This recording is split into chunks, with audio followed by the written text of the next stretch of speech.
Hi everyone, welcome back to Corporate Decoder, the place where we dig through corporate filings so you don't have to.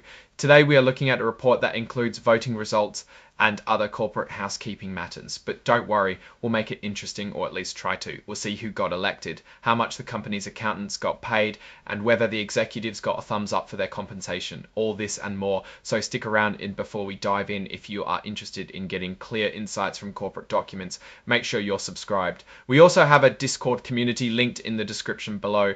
Join us for more in-depth discussions. So what's this Form 8K all about? It's a current report filed with the Securities and Exchange Commission, or SEC, that companies use to announce major events. In this case, AMBARELLA, a technology company, is reporting the results of their annual shareholder meeting that took place in June of 2025. Think of it as the official record of what happened when the company asked its owners, the shareholders, to vote on some important decisions. First off, let's talk about how many people voted. The report tells us that out of about 42.4 million shares eligible to vote, around 36 million shares were represented at the meeting, either in person or by proxy. That means about 85% of the company's owners participated in the voting process, which is a pretty good turnout. Now let's get to the juicy part: who got elected to the board of directors. Shareholders voted to elect 3 Class I directors, Chantal Breithaupt, Chen Minghu, and Fengming Wang. These directors will serve until the 2028 annual meeting.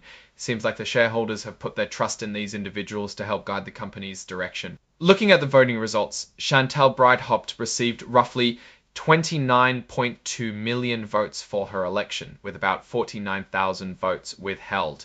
Chen Minghu got around 26 million withheld. These are big numbers. Xu 7 million votes. These are big numbers.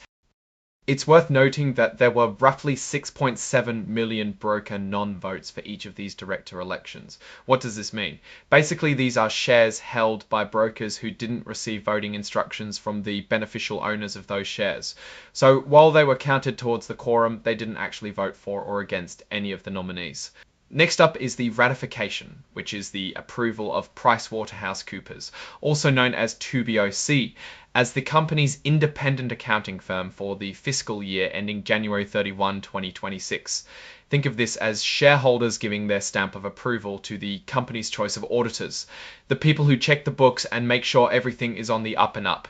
The shareholders overwhelmingly approved the appointment of PwC with over 35.7 million votes in favour, about 257,000 votes against, and around 77,000 votes against. This is a pretty routine matter, as companies want to make sure their financial statements are credible and reliable. Having a well-known accounting firm like PwC can help with that.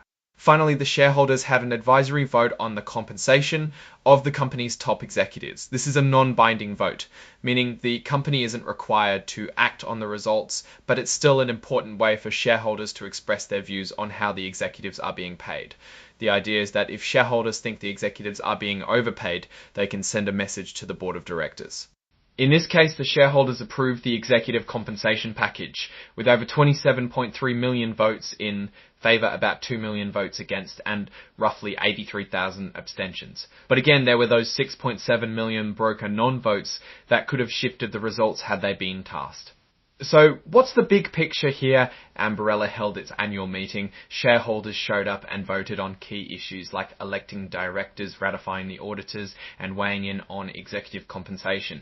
The company seems to be running smoothly, with shareholders largely supporting management's recommendations. Alright, that's our breakdown of AMBARELLA's latest filing. What's your take on these voting results and what they signal for the company's future? Drop your thoughts in the comments. If this analysis was valuable, hitting that like button really helps, and subscribe for more deep dives. Don't forget to check out the Discord in the description. Thanks for watching. See you next time.